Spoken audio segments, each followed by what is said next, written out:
Let's get on with the details now. Well, today there's apparent confusion in town. Some transport operators have increased their fares, and that story is something that Jennifer Kwama has been following. She joins me in the studio. Jennifer, tell us more about this story. Well, the situation on the ground is this. It seems there is a section of rogue trotro drivers, as in they are floating drivers who do not belong to any of the unions, and they have arbitrarily increased their fares. So any passenger who goes on any of those cars experiences an increase in the fares. Now, what's happening at the actual stations which are unionized, they have not increased their fares, even though the fuel prices have increased. But even as I went and I spoke to a number of them, they mentioned that they are suffering in their business, they're losing a lot of profits, and they are just waiting out this weekend before taking any action. They insist they want to increase their fares, and by Monday we should see an increment. Okay, so Jennifer has been basically interacting with them. You went to the Circle? Yes, I went to the Circle station. I went to Achimota as well. Achimota, so we can see what happened at those stations here.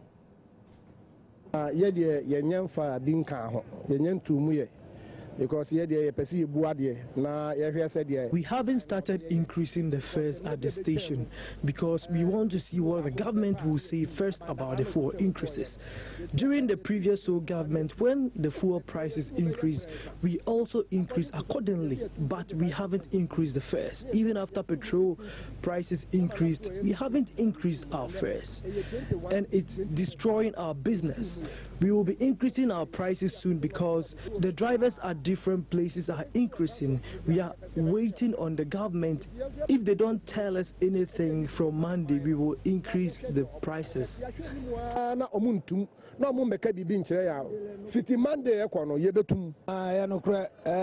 Transport fares we haven't increased our fares. In fact, it's really worrying our business here. So we are begging the government to intervene. The fuel prices have increased, but we haven't increased our prices. So if government can step in, it will really help us. Right now, we are running our businesses at a loss. Now, many people are losing interest in being drivers. Interest being free,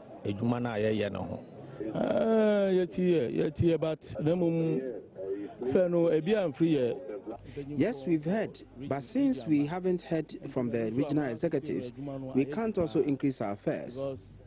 At first, fuel was sold at 15 Ghana cedis, but now it's 21 Ghana cedis. But still, we haven't increased our fares. It makes it difficult for us to operate. We hope government will step in and solve the situation.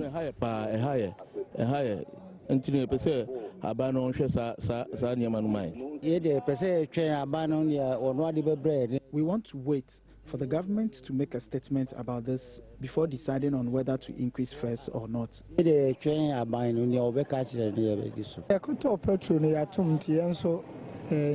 As a taxi driver, now that the fuel prices have increased, I also start increasing my fares from today. 10.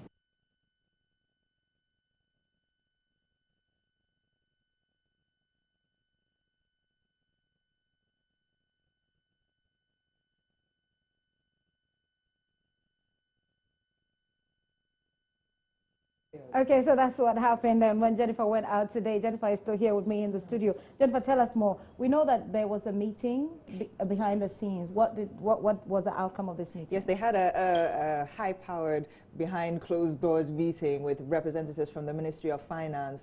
And contrary to expectations, you know, the executives from Achimota wanted new fares released by Monday. Okay. Well, from that meeting, the news I'm getting from that is that they will increase the fares, or at least announce the increments in fares on March 31st latest. Tell me about what people who the passengers have been saying, because usually everything tends to go to them, and they have to passengers. bear the brunt of it. What was their reaction this morning when you interacted with them? Well, interestingly enough, the passengers who were patronizing the station cars, they hadn't even realized that there had been an increment of any sort. Okay. But I spoke to a couple who they had used what they call the floating drivers or the floating cars who do not belong to any union, and they were complaining bitterly that, oh, they had paid extra, they didn't know there was any increment, and they were paying extra to go from one destination to the other. So I think this has been like a great awareness for them as well, that they should be aware of the cars that they sit in, even though it is difficult to determine who's a union car and which is a floating car. Yeah. So basically, I get a sense that it's business as usual. Really, not a Yes. big deal. Apart from So I'm trying to get where the confusion really was. So the confusion is with the floating cars, Okay. those that don't belong to any union. Because So when- were they yeah, charging more? They were charging. They were more. charging, and the passengers didn't seem to care, or they didn't. No, the passengers, they cared. Because, yeah, they knew that the fares are a certain price and they had not been informed that there would be Right. any increment, yes. And the confusion also lies in that some were taking cars from the stations, and at the station, there's been no increment. They have Okay. not implemented any Okay. increment. So that is where the The confusion, confusion comes is, in. but there will be at the end of the month, hopefully. Yes. Okay, right. Thank you very much. Jennifer Ekwema has been interacting with drivers, passengers, call them the bus conductor or the mate, and she has come through with that particular report. We'll still stay with something that's related to this matter a lot longer, because the Chamber of Petroleum Consumers have found it very difficult to understand why fuel prices will be going up at a time when some taxes have been removed from the fuel pricing formula, as announced in the budget statement by the Finance Minister, Ken Ofori-Atta. Well, they join us in the studio for some analysis, but the root cause of these hikes is the depreciating cedi. Senior Minister Yawo Safo-Mafo has told Joy News that interventions announced in the 2017 budget are enough to address the challenge with the cedi. Well, let's talk about the depreciating cedi. It's been a major concern. The claim is that it's depreciated by something in the region of 6% since the NPP took over power. And they're asking you, the economic management team, to outline what exactly you're doing to deal with the problem. What can we expect? Will this continue as has been the case since you took over power? It will not. But the cedi depreciated because the true economic situation in Ghana came out. The economy, there was a cover-up.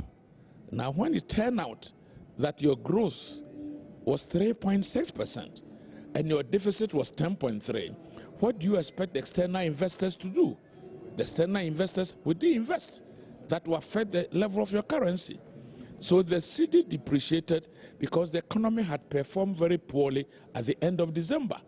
But now, with the budget in, and the budget has put in place measures to stem that whole economy, to reduce the deficit, to improve our foreign reserves, it takes about 3 weeks to a month for people to respond to such economic indicators. It's been a week already, but nothing much has changed. Do you listen to the language I use? I heard the 3 language. weeks or a month. The budget was read a week today. You don't expect the reaction to be happening in a week. Please, people take time to make a decision. And we have an investment which you have foreign direct investment to the system.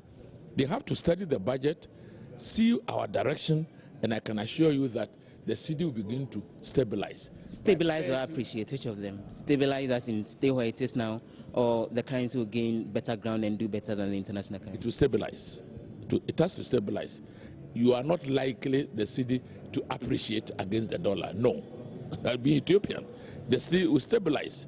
So if we are at 4.4, it will begin to stabilize around that number, and that will be all right. Because we have at the end of our program a 3.6 months reserves. That's what the budget has projected. The cedi is to stabilize.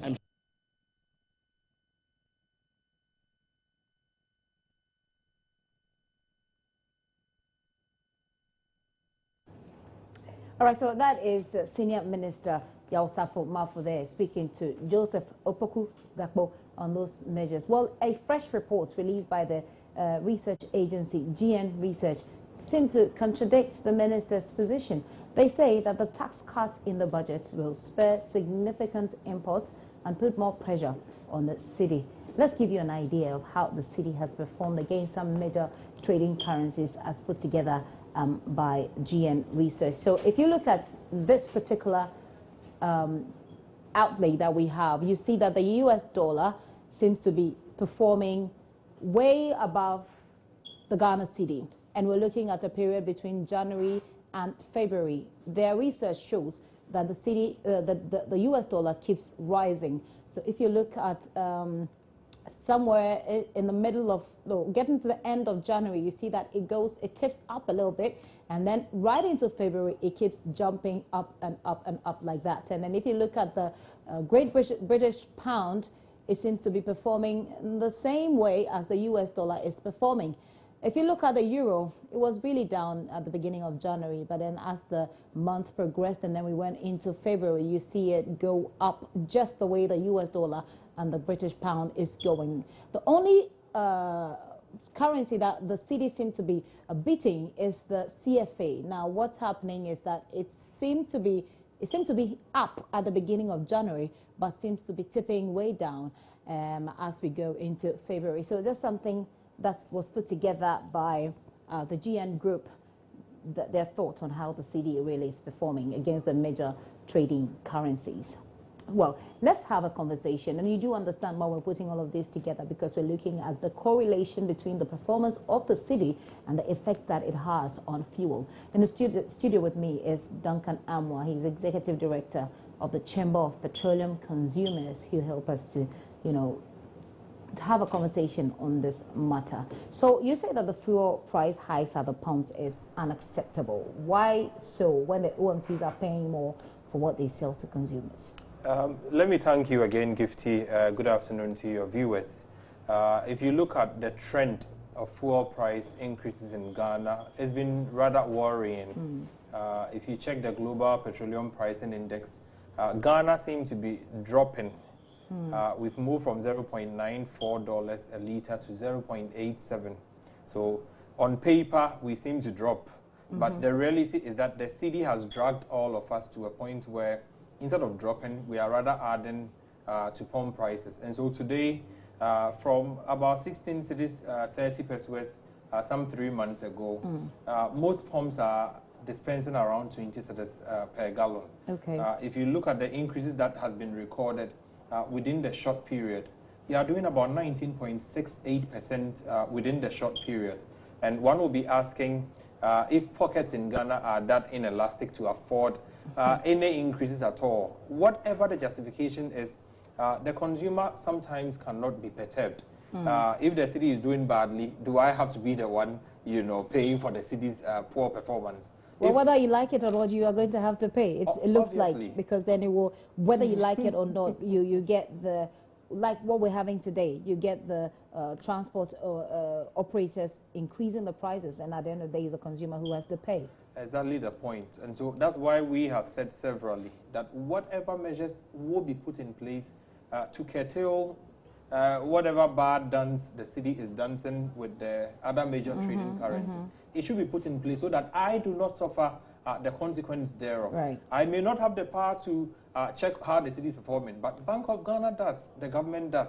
And so whatever could be done, one of the suggestions that we have put across, we believe if the government could possibly look at, would be to ensure that instead of oil importers going onto the open market to also secure or procure dollars, the BOG should dedicate funds to them at a reasonable, exchange rate.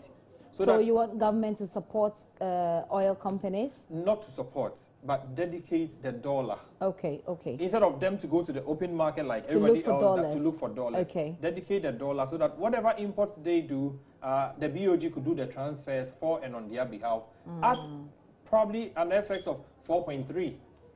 That way, they would not have any excuse doing forecasts and speculations that if I sold products today at, say, 4 cedis per litre, by the end of the month when I have to pay the supplier, the cedi to $1 may have gone up to 4.2. Yeah. And so I need to factor the 0.2 to today's sale so that I can be able to pay the supplier at the end of the month.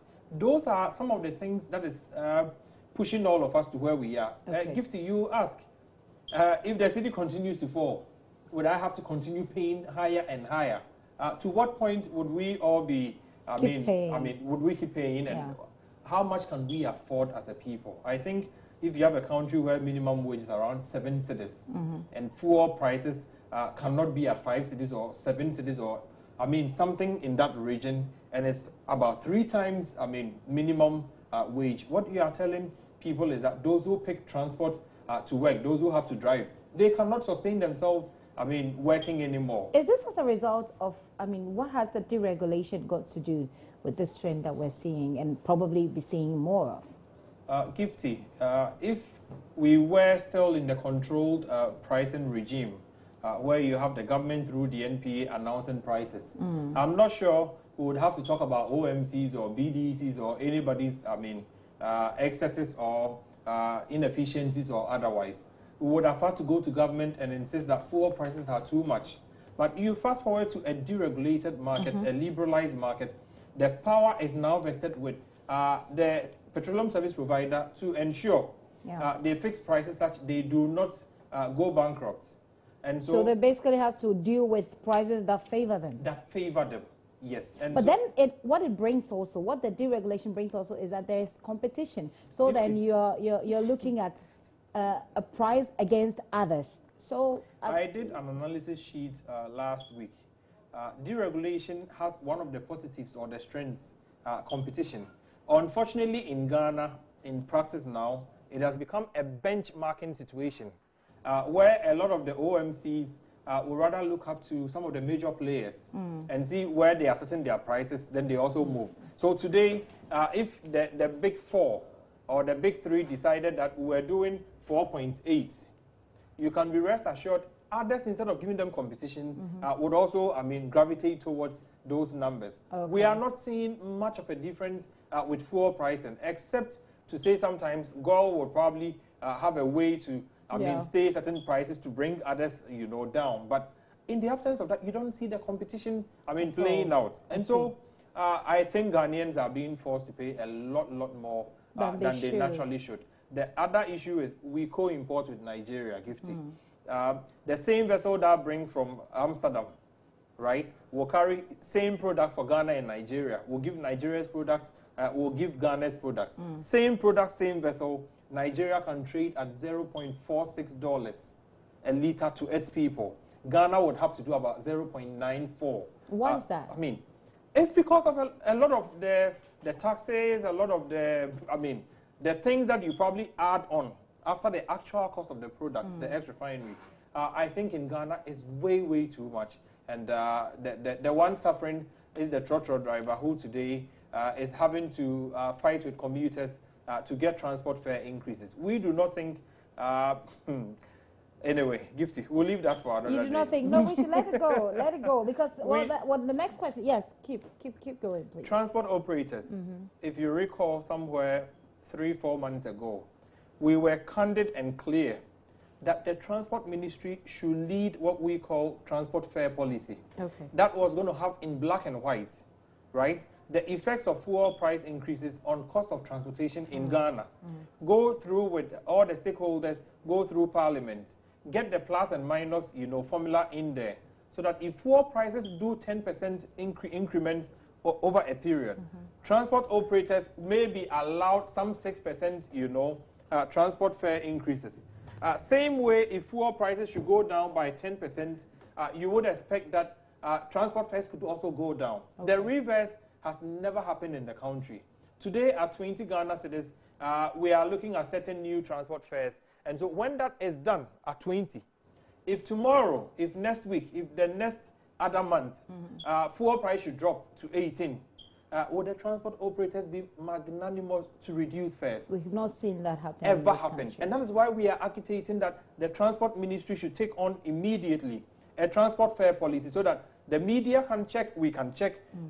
And when they fail to go down when they have to go down, people can go to court. Right. But this arbitrary system where 2-3 will have to negotiate, don't do 15, do 10, or don't do 20, that kind of thing. is unsustainable. It's all disadvantages the end consumer. user. Yes. I see. So what next? Now we're seeing, and just like Jennifer, my colleague, was saying, there's been a meeting and the people are saying, this morning what she saw was that a group of people, a group of drivers have increased their prices, and then there's another group that has not. So those that have not, they are the, you know, the regularized unions, etc. What they have done is that they've had a meeting and they're looking at increasing the prices at the end of the month. What next? Gifty, I do not know why end of the month. I do not know why not next month, why not tomorrow. Perhaps they're watching what government will do. You see, the challenge therein is that these commercial transport operators, as we speak today, like I indicated, over the past couple of weeks, we've seen fuel prices increase by 19.68% in the country. What that means is if I was doing 100 Ghana cedis for my daily rounds, today I would need to do about 120. Gifty, do these commercial transport operators, the trotro drivers, do they have the muscle to daily lose 20 Ghana cedis from, doing the same rounds, not because they have increased anything, but because fuel prices have gone up? Should they be the ones, you know, bearing the brunt of the city's, depreciation alone? Or there should be a way. That's why we are calling for the transport fare policy to be in place. You think that the transport fare policy is the one thing that will fix this problem? Gifty, when the public is aware, if fuel prices should do 10%, because it's not only fuel that you use in determining transport fares, the other variables, are contributing to 40%. If fuel is 60, so fuel goes up by 10%, you can allow them 6% to go up. Okay. Then the public would even be aware that in cheaper lands they say yato petrol, and so when I go and GPRTU or some of the drivers say, oh, it has to go up by 5 pesos because of this, I can understand. The same way when it comes down, we can force them also to come down. But like I said, in the absence of that, a system where 2-3 people will have to decide, it's a jungle, and GPRTU could end up negotiating for 100% if they are lucky. They could end up with 2%, which will not be reflective of the actual impact on its members. Right. So we need something codified, something specific that we all can look up to and then make value judgment for ourselves as a people. From the Chamber of Petroleum Consumers, if that doesn't happen, what's going to happen? What next? Gifty, I don't think it will be in the interest of authorities themselves to continuously allow this system to fester. Okay. It would help all of us. It would help the government itself to be able to also plan. Gifty, what is happening today, there's a rippling effect on labor. Right. There's a rippling effect on public wage. Very soon, when public transport goes up, you would hear labor asking for more from government. Of course. And so whilst we don't think about this prior, it would help if the government knew that because of X, Y, Z, last window it went up by 3%, if it goes up by another 2%, this is what government could also plan and start negotiations when it has to. Instead of this system of a jungle where I have to go and negotiate whatever I get, I take home. If I don't get it, and some have increased, some have not increased, and so it's quite chaotic. It's chaotic, and we think it ought to be curtailed immediately. Well, I believe that they'll be listening. They'll be some way, somehow here and perhaps take action. I've been speaking with Duncan Amwa. He's Executive Secretary of the Chamber of Petroleum Consumers, and we're talking about the fuel prices that have been increased. I don't know how you're feeling where you are. So then if you're buying 100, you used to buy 100 cedis to fill your tank, you're perhaps buying 200. Is that correct? Or maybe 150 or 120, thereabout. Okay. I'm sure you won't find that completely exciting, but we'll see how this call gets to the ministry and hopefully how what action they take. Thank you very much for passing through. Thank you, Gifty. Okay, well, let's move on to some other stories now. And the family of a 21-year-old Martha Efriye, who suffered acid burns in the hands of her boyfriend, is demanding justice for their daughter. The incident happened at Old Ningo on Wednesday night after Martha broke up with her boyfriend. Martha, who is in a critical condition at the Tema General Hospital for suffering those acid burns, wants her boyfriend punished for the heinous act. Joy News' Matilda Pomega has been speaking with Martha. I'm currently at the accident ward at the Tema General Hospital, where 21-year-old Mabel is on admission here after suffering acid burns from her boyfriend. I'm here by her bedside. I'm going to speak to her to get much more information as to exactly what happened. Mabel, how are you doing? Fine. You're fine. So how did it happen? Send a see. Yes, and I said, bueno, or the kind for me so kakukumi. Or kakukumi. No, me to me Jimmy who Johnny. Boy, no, or your dang. My guy. Your guy. And to me Jimmy who Johnny by and I'm a friend, mamma catch and mammy say, me friend in chain. It's me friend in chain, that sister in mamma in chain. Okay, maybe me chawa no, but or your boyfriend, how long now nena at night? 1 year. 1 year. Bana sena or si obi kumu. Then now ye nintia no si obi kumu. He is my boyfriend. I have known him for a year now. We have always lived together. I have suffered a lot of abuse in his hands over the last few months. I told him I no longer wanted to be in the relationship. He became very abusive afterwards. He beats me at the least provocation. He even threatened to kill me. He has pulled a knife on me twice. First, that's Tuesday, and I'm of fire. I'm saying, Sanko, I call a taxi driver. If you are measures, I mean, who make a question and come, no, my concession, baby. And to me, and I'm saying, they may jeep me, fan the aquato if you run in China, say me here, be woman, my coffer. And to me, yes, send me piano, trim me bed. I'm say, oh, and to book me to Baba Bumiana, and no come. So I didn't make a hospital by no, my friend, mammy say, ma, say, na boy, when boy, and I am you. No, mammy say, boy, not to me, boy, to me, free what that day now. And to me, boy, me, your man, and you know, no, so I'm going to come. They said your weapon is. Just last week, I told him I was done and wanted to go back to my village. He helped me pack my things into his car. On our way, he changed routes and decided to take me somewhere else. I rejected, and he beat me up in his taxi. No, you're not me slow. Or say, then son and or you'll be your type boy and I say, in top kaka cressy and to my no chance kind of seasons. Until I'm an enemy and work and while lucky baby, I mean to me be. Tell me slow. See, a group from promise you can mean do a hunt to my young tongue coffee. Or says I mean do a hot and the young queen or two can. Say, yes, I'm running, going to your banner, but drew a sea honor. A sea honor, so packy, and I'm saying, oh, I have what's our packy be a missing me couldn't the animal draw. No, sister, Missy Mindy can be and the mill the can when I'm deep by force, be a gating. And also, motor one or the Ahumami Amicon. To me, Mammy, I'll come. And me Amicon. To me, play me who stand to me, Jim. He tried strangling me in his taxi. It was good Samaritans who came that evening to rescue me. I ran back to our home, where I spent the night with our landlady. And it's her baby. It's your baby, I'm a cramming who the whole day. That's a Wednesday, me who the whole day. And see, your bed die and I do. If one I did, she should be going. Nay, I am me, and I may feel running and none about. To your son, I just say. I said, no, should me who. My landlady advised me to go back to my hometown. I slept in my landlady's room. As we were sleeping, I felt some burning sensation on my skin. I suffered these burns afterwards.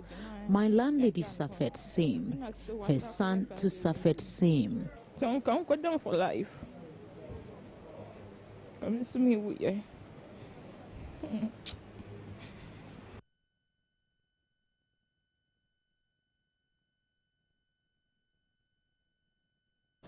It's a very sad story there. But head of surgical unit at the Tema General Hospital tells Joy News about the condition of Martha. Was poured on her, so she sustained burns to the anterior chest wall, that's the upper chest, the breast, and then the neck area. Yeah, but they were superficial burns. But her condition is very stable. She's not too bad now. So we are just dressing the wounds, and then we put her on antibiotics. Okay. And then she'll be admitted a couple of days. We'll do the dressing for some time, and then she may be referred to the plastic surgeons, depending on how the wound fares. Because sometimes it can get infected, and we have to dress for a longer time, and then she will need to be seen by the plastic surgeon. But if the wound heals primarily, then she'll be discharged. Like you said, it's not that bad. Yes, it's not. Her condition is stable. Stable. Okay, Very stable. Oh, very stable. So for how long will all this take, and then what exactly will she need now to get her better? Oh, for the wounds to heal, it may take minimum of 2 weeks. Minimum of 2 weeks, yes. But what she needs now is the dressings and then the antibiotics. And, you know, each dressing comes with this gauze, what we call demazine. That's an ointment that we use to do the dressing. And then the antibiotics, those are the oral tablets that she'll be taking. Basically, that's all she may need. Yeah. How costly is her treatment? If you say cost, I don't. It's the dressings. Yes, fortunately for her, the area is not that extensive. All right. So the damage is not that bad. No. So it's except that the breast area, the breast area was bent. So I'm not quite sure what is happening to the nipple now, because we have to wait a little bit to see whether that area is really bent. But you know, the breast is a sensitive area, so any bends there, that's the image of the woman. So we have to be cautious about that place. But for me, that's my worry. That's the doctor at the Tema General Hospital who's working on Martha's case. Well, meanwhile, the suspect, Raymond Amano, is currently in police custody. The Tema Regional Police Command is handling that case, and ASP Juliana Obey has been speaking for the police there. Richmond Amano is presently in police custody. The regional commander has directed that he be brought to the regional headquarters so we can have further interrogation, and then as a follow-up we have invited the landlady and then a little boy who were all in the room at the time of incident for us to take the statement. Reports indicate that the landlady, yes, because, well, they were all in the same room at the time of the incident, and so they have also suffered some kind of or some level of asset abuse. We would want to really have better understanding of further interrogation to be able to give the appropriate and exact charge, and so I'm sure with the charge I will get to know when he comes in. I'm sure he should be either at the regional command now or he's on his way coming, and so when we're able to speak to him, we'll be able to prefer the appropriate charge on him. But I think that the rules are that 48 hours he should be granted bail, and so we'll still work within that. If for any reason we think that that cannot be done, we would go to court to seek the appropriate clearance so that we can hold him in police custody for further investigations to continue.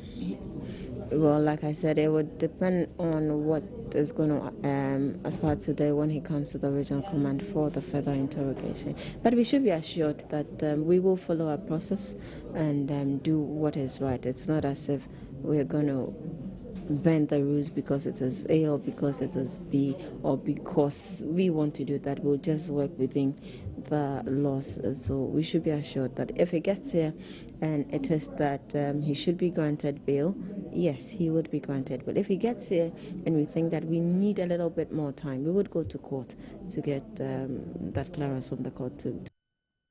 As the Tema police, they're telling us about what they're doing about that accident case. Obviously, we'll follow up on it. It is a developing story. We'll bring you more on that.